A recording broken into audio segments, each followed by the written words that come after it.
அனைவருக்கும் வணக்கம். நம்ம மலேசியாவில் இருக்கிறோம். நம்ம தொடர்ந்து சொல்லிட்டு இருக்கிறோம் நல்லெண்ணெய் குளியல் மனித குலத்துக்கு எவ்வளவு நன்மை அப்படின்னு சொல்லிட்டு. அதனால தொடர்ந்து சனிக்கிழமைனா கொஞ்சம் எண்ணெய் தேய்ச்சி குளிங்க. உங்களுடைய உடல் நலத்துல தான் இந்த நாட்டினுடைய வளர்ச்சி இருக்கு. ஒவ்வொரு வீடும் ஆரோக்கியமாக இருந்தால் இந்த நாடு வல்லரசாகும். ஏன்னா நம்ம எவ்வளவுதான் கஷ்டப்பட்டு சம்பாதிச்சாலும் அந்த பணம் எல்லாமே உடல் நலம் கெட்டு போறதுனால அந்த பணம் இருந்தும் மகிழ்ச்சியா வாழ முடியல, இல்ல விரைய செலவுகள் நிறைய ஆயிடுது.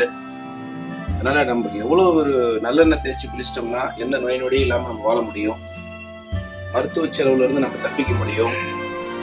அதே மாதிரி உங்க வீட்டுல எல்லாருமே எண்ணெய் தேய்ச்சி குளிக்கணும். நீங்க மட்டும் இல்ல, உங்க மனைவி, உங்க குழந்தைகள், உங்க அப்பா அம்மா எல்லாரும் நீங்க எண்ணெய் தேய்ச்சி குளிக்கணும். எண்ணெய் தேய்க்கும் போது என்ன நடக்குது அப்படின்னு பாத்தீங்கன்னா கண்ணு எரியும்.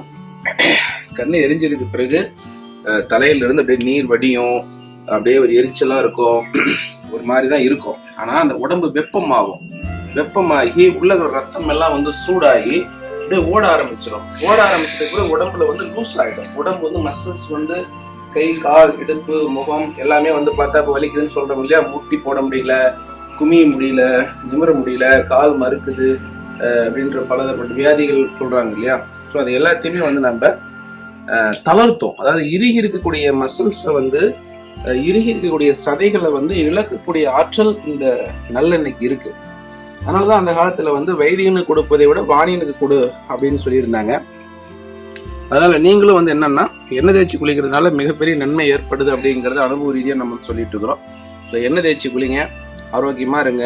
ஒன்றும் பெருசா பண்ண தேவையில்லை. வாரத்துல ஒரு நாள் உங்க குடும்பமே எண்ணெய் தேய்ச்சி. அதனாலதான் நம்ம தீபாவளிக்கு எண்ணெய் தேய்ச்சி குளிக்கிறோம். அதே மாதிரி எல்லா விதமான சடங்குகள், குழந்தை பிறந்ததுல இருந்து எண்ணெய் தேய்ச்சி குளிக்கிறோம். அடுத்தது வளகாப்புனா எண்ணெய் தேய்ச்சி குளிக்கிறோம். கல்யாணத்துக்கு நலுங்கு வைக்கிறதுனா எண்ணெய் தேய்ச்சி குளிக்கிறோம். செத்ததுக்கு பிறகு கூட தலைக்கு எண்ணெய் வச்சுதான் நம்ம சாங்கியம் எல்லாம் செய்யறோம். அதனால இந்த எண்ணெய் தேய்ச்சி குளிக்கிறது மிகப்பெரிய ஒரு நல்ல விஷயம் அப்படிங்கறது இந்த நேரத்தில் நம்ம தெரிவிச்சுக்கிறோம். ஸோ நீங்க எண்ணெய் தேய்ச்சி குளிச்சுட்டு ஆரோக்கியமா வாழுங்க, ஆனந்தமா இருங்க அப்படிங்கிறது நேரத்தில் நம்ம பதிவு பண்ணிக்கிறோம். நன்றி, வணக்கம். சிவாய நம, சிவாய நம, சிவாய நம.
எங்க ரத்தம் நல்லா ஓடிக்கிட்டு இருக்குது, அங்கே பாசம் கட்டாது. அப்போ இந்த பக்கம் நல்லா போய்கிட்டு இருக்குது, இந்த பக்கம் போகலை. அப்போ ரத்தம் என்ன ஆயிடுச்சு, உள்ள தேங்கின உடனே பூரா டார்க் ஆயிடுச்சு. அடுத்த 7 நாளில் இந்த டார்க் இருக்காரு.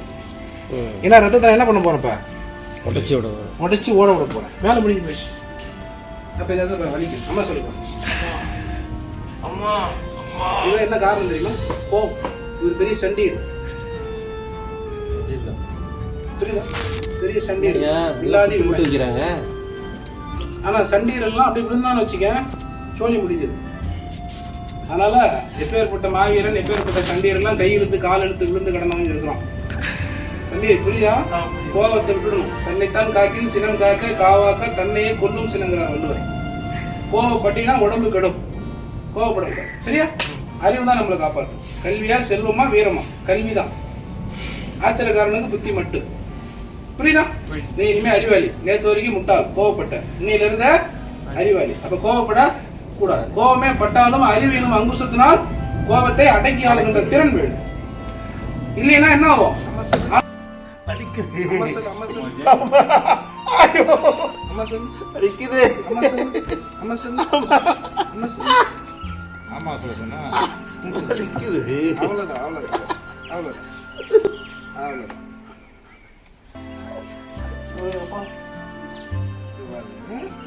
இந்த பக்கம் வலிக்கல, இந்த பக்கம் அடைப்பு இல்லை.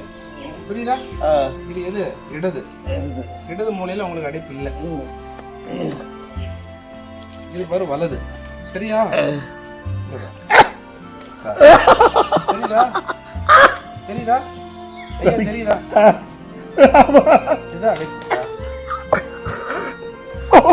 அவ்வளவுதான், அவ்வளவுதான். கொஞ்சம் பொறுத்து பெரிய பிரச்சனை சரியாயிடும். அவ்வளவுதான்.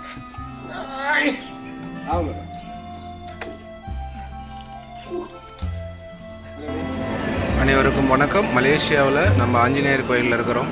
மிக அற்புதமான சக்தி வாய்ந்த இந்த ஆஞ்சநேயர் கோயிலில் இப்போ தரிசனம் செய்து கொண்டிருக்கிறோம். நீங்கள் சுற்றி பார்த்தீங்கன்னா அவ்வளோ பிரம்மாண்டமாக இருக்குது. மலேசியாவால் தமிழர்கள் மிக அற்புதமாக எல்லாத்தையும் கட்டியிருக்கிறாங்க. மிக சிறப்பாக இருக்குது. ஒவ்வொரு கோயிலும் மிக பிரம்மாண்டமாக கட்டப்பட்டிருக்கு. மகிழ்ச்சி மகிழ்ச்சி மகிழ்ச்சி. மலேசியாவில் நாமக்கல் ஆஞ்சநேயர் பார்த்துட்ருக்கிறீங்க. நாமக்கல் ஆஞ்சநேயர். அதனால் நீங்களும் வாய்ப்பு கிடைக்கும் பொழுது மலேசியாவுக்கு வந்து இந்த நாமக்கல் ஆஞ்சநேயரை நீங்கள் தரிசனம் செய்து எல்லா இடத்திலும் இருக்கக்கூடிய இறைவனுடைய அருளை பெற்று நீங்கள் நெடுவடி வாழ எல்லாம் உள்ள ஆஞ்சநேயரை வேண்டிக் கொள்வோம். இந்த காணொலியை பார்க்கின்ற அனைவருமே மலேசியாவுக்கு வந்து இந்த ஆஞ்சநேயருடைய அருளை பெற்றுவதற்கு நிகராகும் என்பதை இந்த தருணத்தில் தெரிவித்துக் கொள்கிறேன். எல்லா விதமான அருள்களும் ஆசிகளும் வழங்க வேண்டுகிறோம். மிக அற்புதமான இந்த இடத்தில் விநாயகர் பெருமானை நாம் வணங்குகிறோம். மிக சிறப்பாக இயங்கக்கூடிய இந்த ஆலயத்தில் ஜெய் ஸ்ரீராம் ஜெய் ஸ்ரீராம் ஜெய் ஸ்ரீராம் உபதேச அனுமானை பார்க்கிறோம். தீபத்தை பார்க்கிறோம். நங்கநல்லூர் ஆஞ்சநேயராக பார்க்கிறோம்.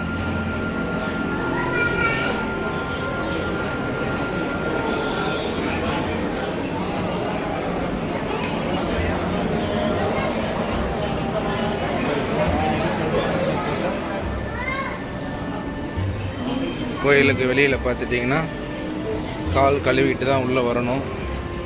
இங்கே வந்து பிள்ளையார் இருக்கார் முன்னாடியே. அதே மாதிரி இந்தாண்ட பார்த்துட்டிங்கன்னா எல்லாம் அன்னதானம் போடுறாங்க. கியூவில் நிற்கிறாங்க.